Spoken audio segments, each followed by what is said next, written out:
I am Dr. Balasubramanyam PR, consultant orthopedic surgeon, practicing in Begur, Jayashree Multispeciality Hospital. I mainly specialize in joint replacements, complex joint replacement surgeries, arthroscopic surgeries, and fracture surgeries. I also do spine surgeries. As the knee replacement popularity has grown, many patients are undergoing knee replacement nowadays because the pain which was limiting their activities will be completely changed in one day. The thing is, when the knee replacement is done, the only criteria which was hampering their daily activities was pain. So once the pain is gone, their lifestyle will change. So usually the patient will be able to walk the next day after the knee replacement surgery.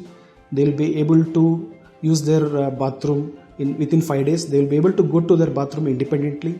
They will be able to do their normal activities in home within 15 days.